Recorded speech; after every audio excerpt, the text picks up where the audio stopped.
Tourist falls off edge of Grand Canyon after trying to get the perfect selfie. What's up, friends, and welcome back to InformOverload. I'm your host and Pompadour Prince, Johnny Rogers. If you happen to be new to the channel, we find the most interesting news stories on the internet, and then we make them more entertaining. Plus, don't forget to stick around until the end, where I will be answering some of your comments from previous videos. The Grand Canyon has experienced yet again another fatality due to people just not paying attention to what they're doing. A tourist who was sightseeing at the canyon plunged to his death, bringing the park's death count to 3 people within the last 8 days. According to a National Park Service statement, they said rangers discovered the body of a 67-year-old man who fell 400 feet below the south rim in Grand Canyon Village. Either he wasn't paying attention or his kids really didn't want to have to pay for his retirement home. At the end of March, another visitor had tripped while they were taking a photo, resulting in the tourist from Hong Kong to fall over the 1,000-foot rim near the Grand Canyon Skywalk. The bridge is a heavily populated spot for people to observe the canyon and take photos, so it makes you wonder why there still isn't any fencing or barricade to protect the area. Following this death, the National Park Service closed the bridge altogether. Just 2 days before that, another male body was found in a heavily forested area on a nearby hiking trail as well. A spokesperson from the National Park Service said in a statement that the second death was the first ever recorded fall from the edge. Most of the deaths recorded at the Grand Canyon have come from lower areas or the surrounding boundaries for the park. They really need to focus on either signs or barricades for this area. Because of the sheer number of visitors that come to the park, in 2018 alone, they saw nearly 6.4 million guests, so you can be sure at least 1,000 of those people are going to do something irresponsible or dumb just for an Instagram post. Out of the record-breaking 6.4 million people, the service recorded 17 fatalities. Moving forward, they are taking some steps to prevent future accidents. In a statement released a day after the second death, the agency reminded visitors have a safe visit by staying on designated trails and walkways, always keeping a safe distance from the edge of the rim, and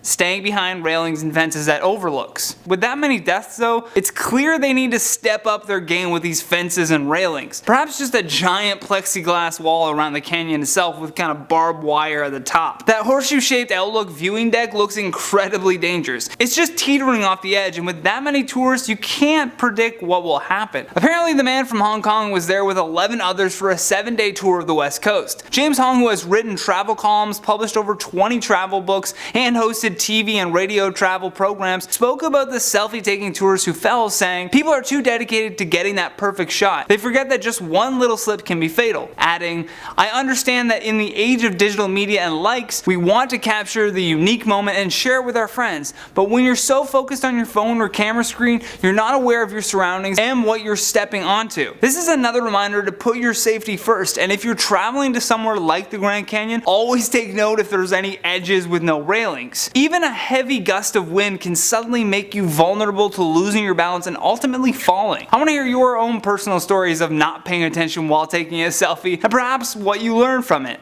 I can't count the number of people that I've watched walk right into a pole because they were texting. Now let's check out some of your comments from the video titled "Loggers Couldn't Believe What They Found Inside Old Tree." Invisible Kitty says, "RIP Stucky, I don't know why, but when I saw the pic I got scared. It's a pretty scary sight. F's in the chat for Stucky." Pretty Ugly YT says, "Johnny should do a video with just his hands, no talking." I would, but I don't know how to do sign language. Maybe I'll learn. Maybe I won't. Happy to Be Here says, "Johnny has some huge thumbs. Dude, do you thumb wrestle? You would crush."